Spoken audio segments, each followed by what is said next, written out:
शुरुआत में हम हमारी फीमेल लीड को देखते हैं। उसका नाम शेन होता है और वो एक डॉक्टर होती है। लेकिन आज हमारी शेन के दांत में काफ़ी ज़्यादा पेन हो रहा होता है, इसीलिए वो एक डेंटिस्ट के पास आ जाती है और वहीं पे काफ़ी सारे पेशेंट्स होते हैं, इसीलिए उसे वेट कर रहा होता है। और तभी वो देखती है तो वहाँ पे उस रजिस्टर पे नाम लिखा होता है। असल में वो हमारे मेल लीड का नाम है, उसका नाम जियांग यूफेन है। तभी उसे याद आता है कि असल में थोड़ी देर पहले एक नर्स ने उसका फ़ोटो दिखाया था। तभी हमारी शेन बोली थी कि हाँ, वो काफ़ी ज़्यादा अच्छा फिजिशियन है और वहीं से हमारा जियांग गुजरा हुआ था। और फिर हमारे शेन का नंबर आ जाता है तो वो उसकी केबिन आ जाती है। तभी वहीं पे पहली बार हमारा जियांग हमारी शेन को देखता है और फिर वहीं पे उन दोनों की पहली बार मुलाकात हो जाती है। वहीं पे हमारा जियांग उसे बोलने लगता है कि तुम कौन से डिपार्टमेंट से हो, लेकिन शेन बोल देती है कि असल में आज मैं एक पेशेंट बन के आई हूँ, मेरे दांत में काफ़ी ज़्यादा पेन है। तो बोला कि अच्छा ठीक है।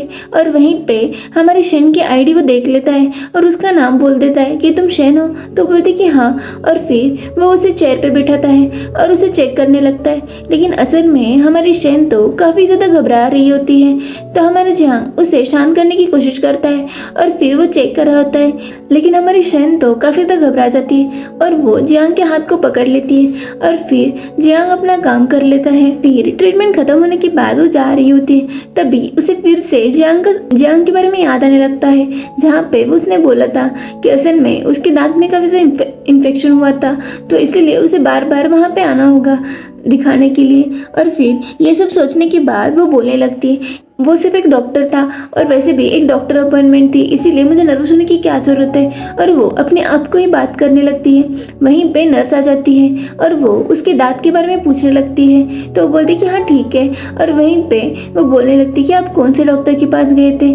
तो वो बोलती कि जियांग यूफेन। तो नर्स काफ़ी ज़्यादा एक्साइटेड होती है और वो बोलती है कि जियांग यूफेन वो तो काफ़ी ज़्यादा हैंडसम है, क्या वो आपको लाइक करने लगा। तो वो बोलती कि नहीं, उसकी ऑलरेडी एक गर्लफ्रेंड होगी। और फिर वहीं पे जियांग आ चुका होता है और फिर वो सभी लोग एक ही लिफ्ट में चले जाते हैं। और थोड़ी देर बाद हमारी जियांग खाना खाने के लिए जाती है। तो वो बोलती है, तभी वो जाते वक्त जियांग को बोल देती है कि मैं यहाँ से जा रही हूँ और उसे बाय बोल के वहाँ से चली जाती है। फिर कैंटीन का सीन दिखाया जाता है, जहाँ पे हमारी चैन खाना खाने के लिए खाना ले रही होती है, लेकिन वहीं पे उसकी आईडी भूल गई होती है, इसीलिए वो लोग उसे खाना नहीं दे रहे होते। वहीं पे एक और डॉक्टर होती है जो उसकी मदद कर देती है और उसका फिर वो दोनों ही एक दूसरे से बात करने लगते हैं। तभी हमारी शेन उसे थैंक यू बोलती है। तो बोलती कि इसकी ज़रूरत नहीं है, और वैसे भी तुम हमेशा मुझे डायरेक्टर मत बुलाया करो, मुझे शिनवान बोला करो, मेरा नाम शिनवान है। तो फिर बोलती कि अच्छा ठीक है। और फिर वो दोनों ही एक जगह पे जाके खाना खाने वाले होते हैं। वहीं पे हमारे शेन की नज़र जियांग पे पड़ती है। तो वहाँ पे जियांग खाना खा रहा होता है, उसे देख के हमें तो उसी में खो जाती है। शिनवान जियांग की बहन होती है, इसीलिए वो भी जियांग के पास जाके खाना खाती है। और वहीं पे उसने शेन को भी इनवाइट किया होता है, इसीलिए वो तीनों बैठ के खाना खाने लगते हैं। तभी हमारा जियांग उसे बोलने लगता है कि असल में ये फूड काफ़ी ज़्यादा स्पाइसी है, तुम्हारे दांत के लिए अच्छा नहीं, इसीलिए ये मत खाओ। वहीं पे शिनवान बोलती है कि ओ, तो तुम मेरे भाई के पास गई थी तुम्हारे दांत दिखाने के लिए। तो बोलती कि हाँ। और वहीं पे जानबूझ के शिनवान कुछ तो रीजंस निकालती है ताकि वो दोनों एक दूसरे को नंबर शेयर कर सके। और वहीं पे वो बोलने लगती है कि अगर तुम्हें अगली बार जाना होगा तो उसे अपॉइंटमेंट लेने की ज़रूरत नहीं है, इसीलिए तुम उसे रिचैट पे ऐड कर लो। और फिर वो दोनों एक दूसरे का नंबर एक्सचेंज कर लेते हैं। और फिर वहीं पे शिनवान बोलने लगती है कि अगर जियांग तुम फ्री हो तो आज शेन को घर पहुंचा दो। तो वो बोलता है कि हाँ ठीक है। और फिर वो दोनों ही घर निकलते हैं। वहीं पे हमारे शेन उसे अपना एड्रेस बता देती है। तो बोलता है कि असल में मैं भी वहीं पे रहता हूँ। और फिर वहीं पे हमारी शेन बोलने लगती है कि ये तो काफ़ी ज़्यादा कोइंसिडेंस है। और वहीं पे जियांग की कार में एक परफ्यूम होता है जो काफ़ी ज़्यादा अच्छा होता है। तो वो पूछने लगती है, तो बोलता है कि असल में एक मैरिज परफ्यूम है और मैं तभी हमारी शेन बोलने लगती है कि जियांग कैसे लड़के से प्यार करता होगा। और वहीं पे जियांग के पास शेन की जो गुम हुई आईडी होती है वो होती है, तो वो उसे आईडी दे देता है। और फिर वो दोनों ही घर आ जाते हैं। और फिर रात का सीन दिखाया जाता है, जहाँ पे हमारी शेन को अपने दांत में काफ़ी ज़्यादा पेन होने लगता है। तो वो जियांग को मैसेज कर देती है कि मुझे सच में काफ़ी ज़्यादा दर्द हो रहा है। तो वहीं पे हमारा जियांग उसके घर के पास आ जाता है और उसे मेडिसिन दे देता है। लेकिन शेन को इस हालत में देख के वो काफी ज्यादा नर्वस हो जाता है और वो जल्दी से वहां से भाग जाता है। फिर दूसरा दिन दिखाया जाता है जहाँ पे शेन की मॉम आ चुकी होती है और वो उसे उठाने लगती है और वहीं पे बोलती है कि असल में मैंने तुम्हारे लिए खाना बनाया है और मैंने सुना है तुम्हारे घर की साइड में जो लड़का है वो जियांग है, तुम्हारे डैड ने बताया, तो इसीलिए तुम अभी के अभी चली जाओ और उसे भी खाना खाने के लिए बुला दो। तो बोलती कि क्या मॉम, तभी उसकी मॉम बोलती कि नहीं जल्दी से जाओ। तो फिर हमारे शेन को उसके घर आना पड़ता है और फिर वो बोलती है कि मैं सिर्फ इसे कैजुअली बोलूंगी और फिर वहीं पे वो बोलने लगता है कि तुम यहाँ पे क्या कर रही हो। तो बोलती है कि असल में मेरी मॉम ने तुम्हें डिनर के लिए बुलाया है और वहीं पे वो बोलती है कि ज़्यादा कुछ नहीं, सिर्फ खाना खाना है। तो बोलता है कि अच्छा ठीक है, लेकिन 2 मिनट रुक सकती हो, मुझे कुछ काम है। तो बोलती कि हाँ ठीक है। और फिर हमारा जियांग वहाँ पे काम कर रहा होता है। तो यहाँ पे हमारी शेन बैठी होती है और वो काफ़ी ज़्यादा अच्छी लग रही होती है और वहीं पे हमारे जियांग की नज़रें तो उससे हटी नहीं रही होती और वहाँ पे हमारे शेन की भी, और वो दोनों ही एक दूसरे को देखने लगते हैं। वहीं पे जियांग और शेन बाहर जा रहे होते हैं। तभी असल में शेन को पता चल जाता है कि असल में उसके डैड और जियांग एक दूसरे को जानते हैं। असल में शेन के डैड ही जियांग के टीचर होते हैं, इसीलिए शेन के डैड जियांग को काफ़ी अच्छी तरीके से जानते थे। तभी वहाँ पे एक पेशेंट होती है जिसकी जान खतरे में होती है और उनको समझ में आता है तो जल्दी से वो भाग के उसके पास चले जाते हैं और वो दोनों मिलके उस पेशेंट को बचा लेते हैं। और फिर रात का सीन दिखाया जाता है जहाँ पे वो शेन के मॉम डैड को मिलने के लिए आ चुका होता है और वहीं पे वो सभी लोग डिनर करने लगते हैं। तभी शेन को पता चल जाता है कि असल में वो काफ़ी अच्छा स्टूडेंट है और उसके डैड ने उसे काफ़ी सारी चीज़ें सिखाई हैं। और फिर वो सभी लोग एक दूसरे से बात कर रहे होते हैं। तभी शेन की मॉम शेन को चिढ़ा रही होती है कि असल में मैं चाहती हूँ कि तुम दोनों एक साथ हो जाओ। और वहीं पे शेन के डैड भी बोलने लगते हैं कि असल में हमारी शेन काफ़ी ज़्यादा इंट्रोवर्ट है और वो ज़्यादा किसी से बात नहीं करती और इसीलिए मैं उससे काफ़ी ज़्यादा टेंशन में होता हूँ। तो अब जब तुम आ चुके हो तो प्लीज़ उसका ख्याल रखना। तो जियांग बोल देता है कि हाँ मैं उसका ख्याल ज़रूर रखूँगा। और फिर डिनर ख़त्म होने के बाद वो दोनों ही बाहर बात करने के लिए आ जाते हैं। वहीं पे पता चल जाता है कि असल में हमारा जियांग तो काफ़ी सारे मेडिकल एक्सरसाइजेस भी लेता है। तो बोलती है कि क्या मैं तुम्हारे साथ आ सकती हूँ। तो बोलते हैं कि हाँ ठीक है। और फिर वो दोनों बोलते हैं कि कल हम मिलते हैं और फिर वहीं पे हमारी शेन बाय बोल देती है। तो जियांग वहाँ से चला जाता है। और फिर दूसरा दिन दिखाया जाता है जहाँ पे शेन और जियांग एक ही कार में आ चुके होते हैं। तो सभी लोग उनके बारे में बात करने लगते हैं, लेकिन वहीं पे नर्स आ जाती है और वो बोलने लगती है कि डॉक्टर जियांग कुछ प्रॉब्लम हो चुकी है तो आपको मेरे साथ आना होगा। एक लड़का है जो क्लिनिक में सीन कर रहा है। तभी वहीं पे वो दोनों आ जाते हैं। तभी वहीं पे एक लड़का होता है। कल वो उन दोनों ने जिस लड़की को बचाया था उसके बारे में उसका बॉयफ्रेंड बोलने लगता है कि इसने मेरी गर्लफ्रेंड के साथ हरासमेंट की है।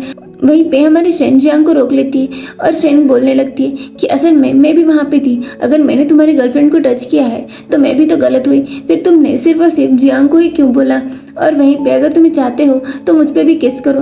लेकिन वहीं पे हमारा जियांग भी बोलने लगता है कि तुम्हें इसमें शेन को लाने की कोई ज़रूरत नहीं है और वैसे भी तुम ये सब कुछ रूमर्स स्प्रेड मत करो, नहीं तो मैं तुम्हें यहाँ से निकाल दूंगा और मैं पुलिस कंप्लेंट कर लूँगा। असल में वो दोनों ही एक दूसरे को डिफेंड कर रहे होते हैं। फिर वहीं पे वो लड़की आ जाती है जिसकी उन दोनों ने कल जान बचाई थी और वो लड़की उनको क्लियर कर देती है और वो उसकी बॉयफ्रेंड की तरफ से माफ़ी मांग लेती है। तो फिर उसे वहाँ का सिक्योरिटी गार्ड लेके चला जाता है और वो लड़की उन दोनों को थैंक यू बोल के वहाँ से चली जाती है। वो दोनों ही एक कैफेटेरिया में आ जाते हैं जहाँ पे वो दोनों एक दूसरे से बात कर रहे होते हैं। वहीं पे हमारे शेन की दांत में दर्द हो रहा होता है, इसीलिए वो उसे चेक करने लगता है और वहीं पे उन दोनों का काफ़ी अच्छा क्लोज सीन दिखाया जाता है। वो शेन को मैसेज कर देती है कि हम कल का मेडिकल क्लासेस के लिए कब जाएंगे। तो उसे मैसेज कर देता है कि मैं कल तुम्हें पिक कर लूँगा और फिर वहीं पे उसके साथ जाना होता है। इसीलिए हमारी शेन काफ़ी ज़्यादा एक्साइटेड होती है और उसे काफ़ी अच्छा लग रहा होता है। जियांग की क्लिनिक का सीन दिखाया जाता है जहाँ पे एक लड़की होती है जो हमारे जियांग के पीछे पड़ी होती है कि ताकि वो उसकी गर्लफ्रेंड बन सके। और वहीं पे लेकिन हमारा जियांग तो उससे काफ़ी दूर रहता था और वो हमेशा ही उसे इग्नोर करता था। और वहीं पे हमारी शेन आ चुकी होती है और उन दोनों को इस तरीके से देख लेती है। लेकिन जियांग तो शेन को देख के काफ़ी ज़्यादा एक्साइटेड होता है और उसे बोलता है कि तुम यहाँ पे क्या कर, उसे मिलने के लिए आ जाता है। वहीं पे वो लड़की बोलने लगती है कि तुम यहाँ पे क्या कर रही हो। तुम एक छोटी सी डॉक्टर हो और तुम जानबूझ के जियांग के पास आने की कोशिश कर रही हो और उसके साथ रहने की। तभी वहीं पे हमारा जियांग उसे बोल देता है कि तुम्हें इन सब में पढ़ने की जरूरत नहीं है। लड़की का नाम डॉक्टर शू होता है और वहीं पे जियांग शेन के पास आता है और उसे बोलता है कि चलो हम यहाँ से चले जाते हैं। और फिर वो दोनों ही वहाँ से चले जाते हैं। तो डॉक्टर शू काफ़ी ज़्यादा जेलस होती है। वो दोनों ही मेडिकल क्लासेस के लिए चले जाते हैं और वहाँ पे वो दोनों मिलके कुछ स्टूडेंट्स को सिखा रहे होते हैं और वो दोनों काफ़ी अच्छी तरीके से सिखाने लगते हैं।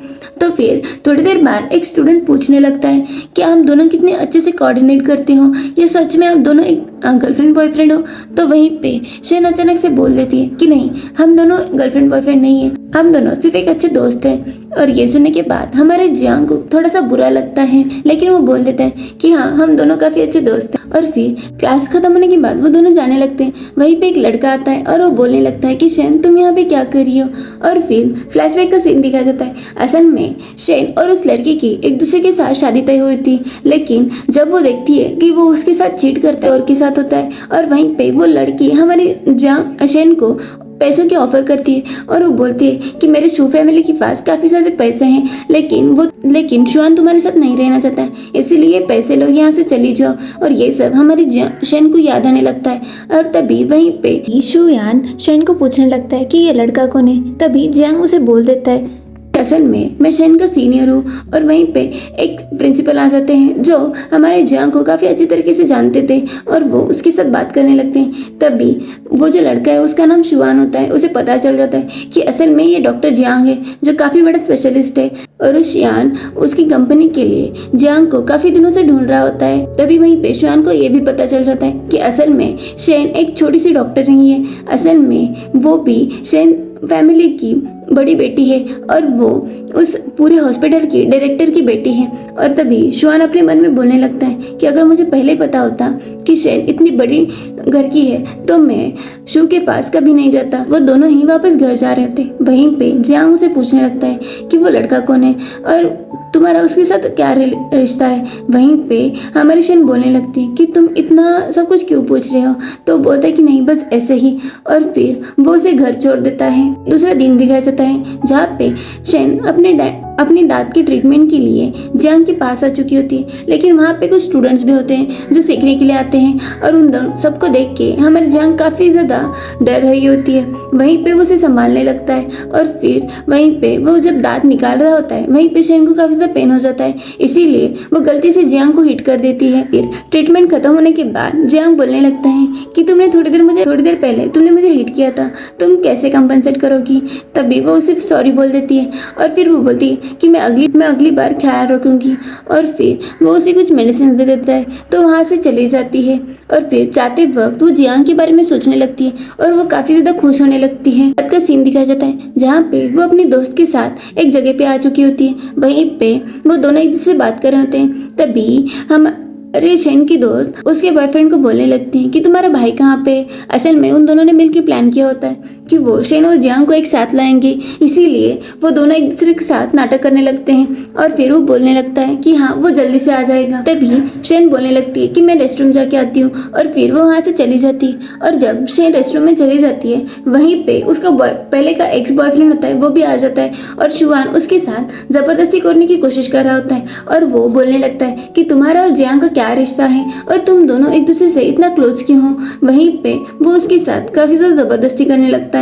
तभी वहाँ पे हमारा जियांग आ जाता है और वो हमारी शेन को बचा लेता है। वो दोनों जब उसकी दोस्त के पास आ जाते हैं तभी वो देखते हैं तो असल में उसकी दोस्त ने तो काफ़ी ज़्यादा ड्रिंक की होती है। और फिर वो दोनों मिलके उन दोनों को छोड़ते हैं और फिर वो अपने घर जा रहे होते हैं।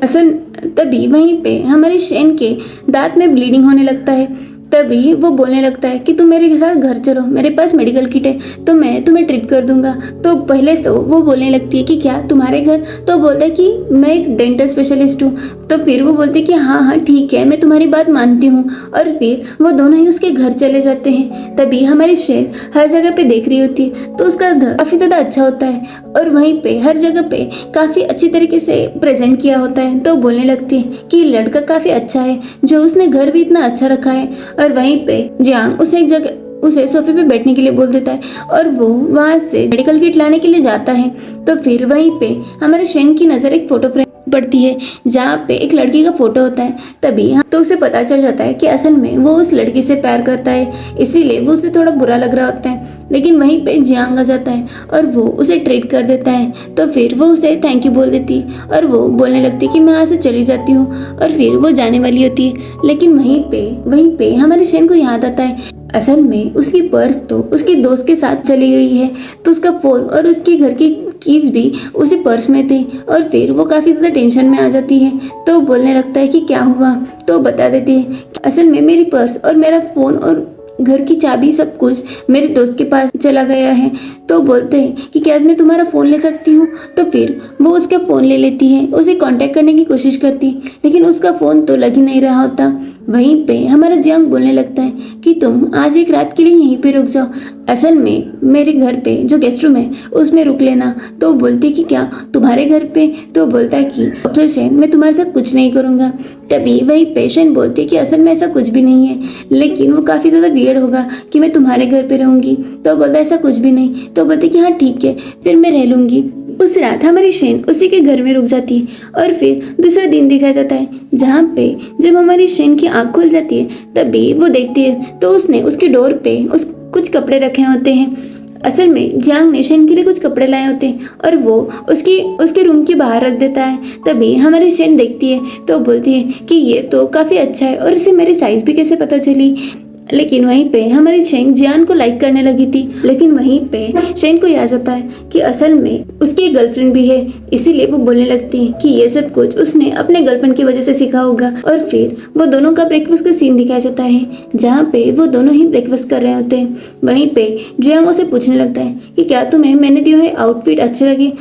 तो वो बोलते कि हाँ वो काफ़ी अच्छे हैं। और वहीं पे वो दोनों ही एक दूसरे को देखने लगते हैं और वहीं पे हमारा उन दोनों का एक अच्छा सा रोमांटिक सीन दिखाया जाता है। फिर रात को शेन के दांत में पेन होने लगता है तो वही वो क्लिनिक आ जाती है। तभी वो सोचने लगते हैं कि इतने रात के टाइम पे तो जियांग उसके क्लिनिक पे नहीं होगा, कोई और होगा, कोई और डॉक्टर होगा। लेकिन वहीं पे उसे ट्रीट करने के लिए हमारा जियांग ही आ जाता है। उसे देख के वो काफ़ी ज़्यादा एक्साइटेड होती है, लेकिन वहीं पे उसकी नज़र जियांग के कपड़ों पे पड़ती है जहाँ पे उसका एक शर्ट अनबटन होता है। तो वो काफ़ी ज़्यादा देखने लगती है और फिर वो जल्दी से जियांग की उस बटन को बंद कर देती है। तो जियांग भी काफ़ी ज़्यादा हैरान हो जाता है और फिर वहीं पे वो उसकी ट्रीटमेंट करने लगता है। तो वहाँ पे हमारी शेन तो काफ़ी ज़्यादा नर्वस फील कर रही होती है और फिर से वहीं पे वो डॉक्टर शू आती है और वो उन दोनों से फिर से बात करने लगती है। और वहीं पे हमारी शेन उससे इनडायरेक्टली बोल देती है कि असल में हम दोनों एक दूसरे के गर्लफ्रेंड बॉयफ्रेंड है। और वो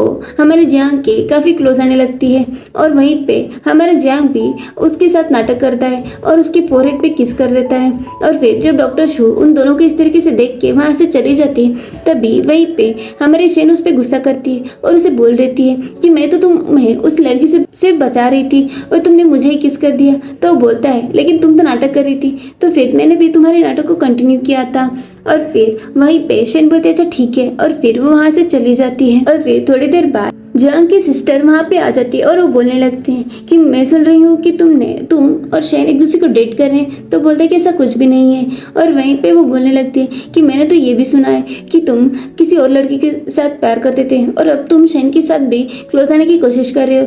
तभी वो अपनी बहन को क्लियर कर देता है कि असल में मैं पहले से जिस लड़की को प्यार करता हूँ और वो सिर्फ शेन है। और तभी हमें पता चल जाता है कि असल में जियांग तो शेन को काफ़ी सालों से प्यार करता है। और फिर यहाँ पे शेन अपने दोस्त के साथ बात कर रही होती है तभी वहीं पे उसे पता चल जाता है कि असल में जियांग एक लड़की से प्यार करता है और वो उस लड़की से काफ़ी ज़्यादा प्यार करता है। ये सुनने के बाद हमारे शेन को बुरा लग रहा होता है और फिर वो सोचती है कि आज के बाद मैं जियांग से जितना हो सके दूर ही रहूंगी। फिर हॉस्पिटल का सीन दिखाया जाता है जहाँ पे एक इमरजेंसी केस आ चुकी होती है, तो उसे संभालने के लिए हमारी शेन और जियांग मिलके उस केस को संभालने लगते हैं। लेकिन वहीं पे एक डॉक्टर की कमी होती है, उस कमी को पूरी करने के लिए हमारा जियांग उसके पास आता है और वो दोनों मिलके उस ऑपरेशन को कर लेते हैं, जिसकी वजह से उस पेशेंट की जान बच जाती है। और फिर रात को ऑपरेशन के बाद वो दोनों ही काफ़ी ज़्यादा थके हुए होते हैं, इसीलिए वो एक जगह पे आके रेस्ट कर रहे होते हैं। तभी उन दोनों में एक रोमांटिक सीन भी दिखाया जाता है। लेकिन उसके बाद शेन के डैड डांटने लगते हैं कि आखिरकार तुमने उस डॉक्टर की गैरहाजिरी में शेन जियांग को क्यों लिया उस ऑपरेशन के लिए, और इसीलिए उसके डैड शेन को डांट रहे होते हैं। लेकिन वहीं पे शेन बोल देती है कि डैड मैं ये सब कुछ संभाल लूंगी, आप टेंशन मत लो। हॉस्पिटल में काफी सारे केसेस आ चुके होते हैं, इसीलिए हमारा शेन और जियांग कुछ दिनों से काफी ज्यादा बिजी होते हैं, और इसी की वजह से एक दिन हमारी शेन काफी ज्यादा थक जाती है और वो कैफेटेरिया में आके वहीं पे थोड़ी देर रेस्ट करने लगती है। तभी वहाँ पे हमारा जियांग आ जाता है और वो शेन को सोते हुए देखता है, इसीलिए उसके पास आ जाता है और उसके केयर करने लगता है। और वहीं पे हमारा जियांग उसे किस कर लेता है, और फिर वहीं पे विंडो से काफी ज्यादा तेज हवा आ रही होती, इसीलिए वो क्लोज करने के लिए जाता है। असल में तब हमारी शेन जगी हुई थी, इसीलिए उसे पता होता है कि जियांग ने उसे किस किया है। तो वो बोलने लगती है कि क्या सच में ये मुझे लाइक करता है, क्योंकि अगर वो मुझे लाइक नहीं करता तो वो मेरी इतनी केयर नहीं करता। और वहीं पे वो ये सब सोचने लगती है। थोड़ी देर बाद शेन के डैड आ जाते हैं और वो उन दोनों को डांटने लगते हैं कि तुम दोनों ने ये सब कुछ क्या किया है, अगर कोई डॉक्टर नहीं था तो तुम दोनों को थोड़ा वेट करना चाहिए था। वहीं पे शेन बोलने लगती है कि, और वहीं पे वो शेन को ज़्यादा डांटने लगते हैं तो जियान वो सारा इल्ज़ाम अपने आप पे लेता है।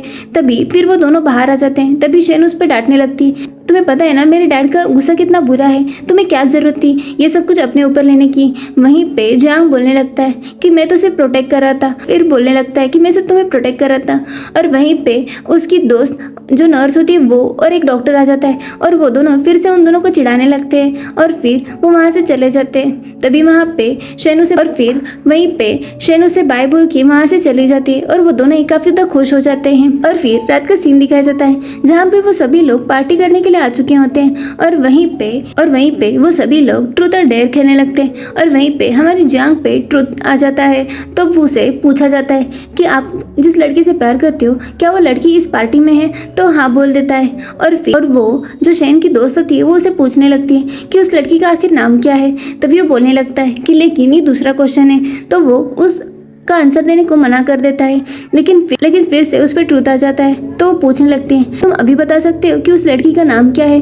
लेकिन वहीं पे हमारा जियांग मना कर देता है और वो ड्रिंक कर लेता है और उस दिन काफ़ी ज़्यादा ड्रिंक करता है जिसकी वजह से उसे कोई भी होश नहीं होता। तो आखिरकार हमारे शेन को उसे घर लेके जाना पड़ता है। और फिर शेन जियांग नशे की हालत में जो जियांग होता है उसे लेके घर आ जाती है। वहीं पे हमारे शेन की नज़र उस फोटो पे पड़ती है। यहाँ पे एक लड़के का फोटो होता है और वो आज भी उसे लाइक करता था, इसीलिए वहीं पे हमारे शेन उसे पूछने लगती है कि वो फोटो में जो लड़की है क्या तुम उसे अभी भी लाइक करते हो। तो वहीं पे वो नशे की हालत में बोल देता है कि हाँ मैं सिर्फ और सिर्फ उसी को लाइक करता हूँ। और ये सुनने के बाद हमारी शेन काफ़ी ज़्यादा गुस्सा हो जाती है और वहीं पे वो जियांग को मारती है और वहाँ से गुस्से से चली जाती है। जब सुबह होती है तभी हमारे जियांग को होश आ जाता है और तभी उसे याद आता है कि असल में कल रात को शेन ने उसे क्वेश्चन पूछा था और वहीं पे उसने बोला था कि हाँ मैं उसी लड़की को लाइक करता हूँ। तभी उसे पता चल जाता है कि असल में शेन ने कुछ मिसअंडरस्टैंड किया है और वो अब उसकी बात भी नहीं मान रही होती। और जब वो कॉल करता है तो वो उसकी कॉल भी नहीं उठाती। वो दोनों ही हॉस्पिटल आ जाते हैं जहाँ पे शेन अपने एक कलीग के साथ बात कर रही होती है। वहीं पे जियांग उससे बात करने की ट्राई कर रहा होता है लेकिन वहीं पे हमारी शेन उसे इग्नोर करने लगती है। यहाँ पे हॉस्पिटल में अर्थक्वेक आता है जिसकी वजह से वो सभी लोग घबरा जाते हैं। तो वहीं पे हमारा जियांग शेन को बचाने लगता है तो हमारी शेन उस पर गुस्सा होती है। तभी वहाँ से वो गुस्से से जा रही होती है और वहीं पे हॉस्पिटल में काफ़ी सारे पेशेंट्स होते हैं। इसी की वजह से वो दोनों ही वहाँ से जाने लगते हैं। लेकिन वहीं पे फिर से अर्थक्वेक आता है और वहीं पे शेन के ऊपर एक चीज़ गिरने वाली होती है। तभी हमारा जियांग उसे बचा लेता है और उसी के चक्कर में हमारे जियांग को काफ़ी ज़्यादा चोट लग जाती है। जियांग को चोट लग जाती है तो वो हॉस्पिटल आ जाता है। तभी वहीं पे हमारी शेन उसे मिलने के लिए आ जाती है और वहीं पे शुआन भी होती है तो बोल देती है कि आखिरकार उसने तुम्हें प्रोटेक्ट किया है, एक बार उसकी बात तो सुन लो। तो फिर बोलते कि अच्छा ठीक है। और फिर वहीं पे हमारा जियांग उसे सब कुछ सच बता देता है। वो उसे बता देता है कि असल में मैं तुम्हें बहुत साल पहले से ही तुमसे प्यार करता हूँ। कुछ साल पहले जब मेरे पैर पे चोट लगी थी तभी तुमने ही मेरी जान बचाई थी और तब से लेके आज तक मैं सिर्फ और सिर्फ तुमसे प्यार करता हूँ। और तभी वहीं पे शेन को याद आता है कि असल में कुछ साल पहले उसने एक लड़की की जान बचाई थी और वो लड़का हमारा जियांग होता है। और फिर उसे सब कुछ क्लियर हो जाता है कि असल में जियांग तो उसे काफ़ी सालों से प्यार करता है। और फिर उन दोनों में वो मिसअंडरस्टैंडिंग क्लियर हो जाती है। वहीं पे जियांग का दोस्त उन दोनों को चिढ़ाने लगता होता है तो वहीं पे जियांग उस पर गुस्सा करता है, तो वो दोनों ही वहाँ से चले जाते हैं और फिर शेंग और जियान एक दूसरे से बात करने लगते हैं। वहीं पे शेन ने जियांग के लिए खाना लाया होता है और वो उसे खिलाने लगती है और वहीं पे हमारा जियांग फिर से उसे बता देता है कि मैं सिर्फ और सिर्फ तुमसे प्यार करता हूँ, इसीलिए प्लीज कुछ भी मिसअंडरस्टैंडिंग मत रखना। तो वहीं पे ये सुनने के बाद हमारे शेन को भी काफी अच्छा लगता है। वहाँ पे नर्स आ जाती है और वो हमारे शेन को बोलती है कि क्या आप जियांग की ड्रेसिंग कर सकती हो, तो वहीं पे शेन मान जाती है और फिर हमारी शेन जियांग को उसकी ड्रेसिंग चेंज करने में मदद करती है और वहीं पे उनके कुछ रोमांटिक सीन्स भी दिखाए जाते हैं। फिर यहाँ पे शेन का जो एक्स बॉयफ्रेंड होता है शुआन, वो जानबूझ के जियांग और शेन का नाम खराब करने की कोशिश कर रहा होता है और इसीलिए वो न्यूज में कुछ ऐसी चीजें बोल देता है जिसकी वजह से उन दोनों का नाम खराब हो जाए। लेकिन यहाँ पे तो हमारा जियांग काफी ज्यादा स्मार्ट होता है और वो सारी न्यूज को डिफेंड करता है जिसकी वजह से उस शुआन का ही नाम खराब हो जाए और वहीं पे जियांग काफी अच्छी तरीके से डिफेंड करता है जिसकी वजह से उन दोनों का नाम खराब नहीं होता और यहाँ पे शुआन खुद ही फंस जाता है। फिर यहाँ पे तो हमारे जियांग और शेन के हॉस्पिटल में रोमांटिक सीन्स चलने लगते हैं और वो दोनों ही काफी ज्यादा रोमांटिक होते हैं और एक दूसरे से हमेशा से बातें करने लगते हैं और वहीं पे वो दोनों एक जगह पे पाए जाते हैं। वहीं पे हमारी नर्स और उसका दोस्त भी आ चुका होता है और वो दोनों उन दोनों को देख लेते हैं, तो वो दोनों ही हमारे शेन और जियांग को चिढ़ाने लगते हैं। तभी शेन उस पर गुस्सा करने लगती है कि मैंने कहा था ना कि हॉस्पिटल में काफ़ी दूर रहा करो मुझसे। वहीं पे थोड़ा सा जियांग नाराज होने लगता है तो शेन उसे मनाने लगती है। फिर हमारा जियांग शेन को अपनी मॉम से मिलवाने के लिए घर लेके आता है। तभी उसकी मॉम शेन को देख के काफ़ी ज़्यादा बुरा फील कर रही होती है और वो बोलने लगती है कि डॉक्टर शेन, मैंने आपके बारे में सुना है लेकिन आप काफ़ी ज़्यादा नॉर्मल डॉक्टर है और मेरा बेटा तो काफ़ी बड़ा डॉक्टर है, इसीलिए और मैं नहीं चाहती कि तुम जियान के साथ शादी करो और मैं इस शादी से काफी खुश नहीं हूँ। तभी मैं तुम्हारे इन दोनों के रिलेशन की वजह से काफी ज्यादा खुश नहीं हूँ। तभी हमारा जियांग उसे बोलने वाला होता है लेकिन वहीं पे हमारी शेन काफी ज्यादा अच्छी होती है, इसीलिए वो बोल देती है कि मुझे पता है कि आप मेरे प्रोफेशन की वजह से मुझ पे डाउट कर रही है, लेकिन मैं आपको पूरी तरीके से वादा करती हूँ कि मैं एक काफ़ी अच्छे डॉक्टर बन के दिखाऊंगी और वैसे भी और मैं जियांग के काफ़ी ज़्यादा काबिल बन के दिखाऊंगी। और वहीं पे जियांग भी उसे डिफेंड करने लगता है और वो बोलने लगता है कि मॉम, मैंने आपको इसके साथ खाना खाने के लिए बुलाया था, ना कि हम दोनों के बारे में बात करने के लिए। फिर वो सभी लोग वहाँ पे खाना खाने लगते हैं और फिर डिनर के बाद हमारा जियांग शेन को एक जगह पे लेके आता है और वहीं पे वो दोनों एक दूसरे से बात कर रहे होते हैं। तभी शेन अपने जियांग को बोलने लगती है कि मेरी वजह से तुम्हें अपनी मॉम के साथ झगड़ा करने की कोई ज़रूरत नहीं है, और वो जियांग को समझाने लगती है। और वहीं पे हमारी शेन उसे किस करती है और वहीं पे उन दोनों के कुछ रोमांटिक सीन दिखाए जाते हैं। दूसरा दिन दिखाया जाता है जहाँ पे शुयान हमारे शेन से मिलने के लिए आ चुका होता है और वहीं पे वो उसे माफ़ी मांगने लगता है और वो बोलने लगता है कि मैं आज भी तुमसे प्यार करता हूँ और उसके क्लोज आने की कोशिश कर रहा होता है। वहीं पे हमारी शेन उस पर काफ़ी ज़्यादा गुस्सा होती है और उसे दूर करने की कोशिश कर रही होती है और वहीं पे एक लड़का उन दोनों की फ़ोटो खींच लेता है। फोटोज जियांग के मॉम के पास चली जाती है और वो देखने के बाद जियांग के मॉम को तो हमारे शेन के बारे में मिसअंडरस्टैंडिंग होने लगती है और उन्हें लगता है कि उनके बेटे के साथ वो झूठ बोल रही है और वो किसी और लड़के से प्यार करती है और इसीलिए वो बोलने लगती है कि मेरा बेटा तो काफ़ी ज़्यादा स्टूपिड है, जो ऐसी लड़की के पैर में पड़ चुका है जो उसे प्यार भी नहीं करती और वो तो किसी और लड़के से प्यार करती है सिर्फ और सिर्फ हमारे पैसों के लिए। वो मेरे बेटे के साथ शादी करना चाहती है। पे जियांग अपने घर पे बैठ के रेस्ट कर रही होती है। वहीं पे हमारे जियांग को एक मैसेज आता है जिसमें पता चल जाता है कि जियांग की मॉम की हालत काफ़ी ज़्यादा ख़राब है, तो उसे मिलने के लिए वो हॉस्पिटल आ जाती है। मॉम को एक ऑपरेशन और जियांग की मॉम को इमरजेंसी सर्जरी करनी पड़ती है, लेकिन वहाँ पे वो सर्जरी करने के लिए कोई भी डॉक्टर नहीं होता। तभी हमारी शेन बोल देती है कि मैं सर्जरी करने के लिए तैयार हूँ और वहीं पे हमारा जियांग भी उसे सपोर्ट करता है और इसी की वजह से हमारी शेन जियांग की मॉम की सर्जरी कर लेती है और वहीं पे उनकी जान बच जाती है। फिर सर्जरी के बाद जब जियांग के मॉम को होश आ जाता है तभी वहाँ पे उसकी मॉम को पता चल जाता है कि उनकी जान बचाने वाली उनकी ही बहू शेन होती है और ये सुनने के बाद उसकी मॉम को काफ़ी अच्छा लगता है और फिर वो शेन के साथ काफ़ी अच्छी तरीके से बात करती है। वहीं पे वो शेन को थैंक यू बोलती है कि तुमने आज मेरी जान बचाई, लेकिन वहीं पे वो बोल देती है कि लेकिन इसका मतलब ये नहीं है कि मैं तुम दोनों की शादी के बारे में सोच रही हूँ, मैं चाहती हूँ कि तुम पहले मुझे एक चीज़ एक्सप्लेन करो। और वहीं पे वो शुआन और उसका फोटो दिखाती है और वहीं पे वो फोटो जियांग को दिखा देती है। तभी वहाँ पे वो फोटो देखने के बाद जियांग अपनी मॉम को बोलने लगता है कि मॉम, मुझे शेन पे पूरी तरीके से भरोसा है, वो ऐसा कुछ भी नहीं करेंगी। और वहीं पे शेन वो फोटो देख लेती है तो बता देती है कि असल में शुआन कुछ दिन पहले मेरे पास आया था और वो जानबूझ के मेरे पास आने की कोशिश कर रहा था, लेकिन वहीं पे मैंने पुलिस को कॉल कर दी थी। तभी शुआन पुलिस से डर जाता है और वो वहाँ से चला जाता है और फिर हमारे दोनों के बीच कुछ भी नहीं हुआ।